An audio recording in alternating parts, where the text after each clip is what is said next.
Welcome back to my channel where we're not just dreaming of early retirement, we're making it happen one money move at a time.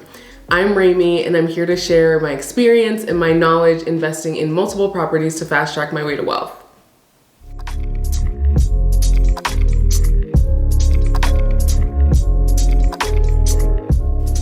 Today I want to talk about the elephant in the room when it comes to investing, other debt. So I'm going to let you in on a little secret. When I first bought my very first house in Austin, I had $25,000 of student loan debt. That's right, $25,000. Now, a lot of you are probably thinking, what? Why wouldn't you clear the debt? Like, don't you want to start from a clean slate? The answer is, it depends. And I know you probably hate that answer as much as I do, and that's why I'm going to break down why it depends and give you a formula for how to determine what to do in your situation. It's all about something called opportunity cost. In simple terms, it's what you give up when you choose to do something. So let's say you have Saturday night off and you're debating between staying at home, reading a book by the fireplace and drinking hot chocolate, or going out to dinner and a movie with a friend that you haven't seen in a long time. You ultimately decide to grab dinner and see that movie with that friend. The opportunity cost of dinner and a movie is the time and pleasure that you would have gotten staying at home and reading that book by the fireplace. You have to know what you're giving up to get something else, and you have to determine if it's worth it for you. This can be applied to any resource. So let's go back to my first house.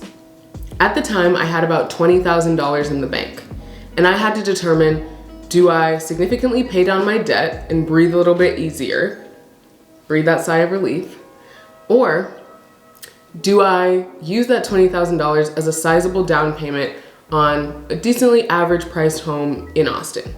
This involved a little bit of research. What I ultimately decided to do was look at what the interest rate was on my loans versus the return I could get from purchasing a property here in Austin.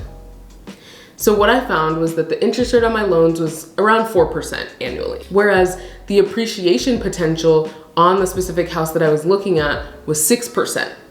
So above the interest rate that I was paying on my debt. And the interesting thing about real estate is that equity or that appreciation potential was gonna be realized on leveraged debt, right? So even though I only had $20,000 as a down payment in terms of my own money, that 6% would grow on top of the $300,000 that the house actually costs, because the bank was lending me $280,000.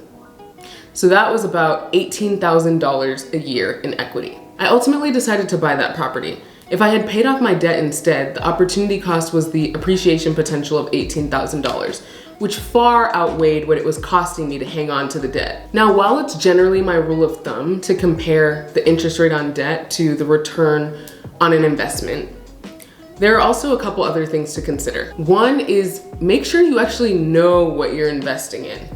I take a pretty moderate approach to investing, right? So for example, I wasn't going to take the $20K that I had invested in real estate, forego paying off my debt and invest in something like crypto or something volatile instead. Even though I stood to make maybe 30% in terms of a return, it wasn't worth the risk and the reality that I could actually lose really badly.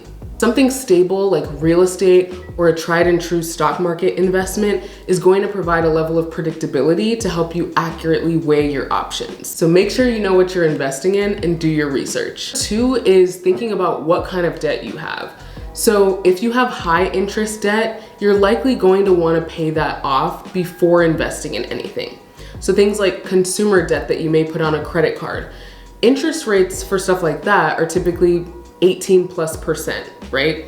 Whereas the average stable investment is going to yield a return of around 8%, no more than 8% in a given year. So you're likely in a situation where it's going to cost you more to keep your debt than the return that you would get on investing. So a good rule of thumb is if it's over 8%, pay down that debt. And then lastly, maybe you're someone who just doesn't like debt. It gives you a lot of anxiety, makes it harder to sleep at night. If you're in that category, by all means, please pay down your debt.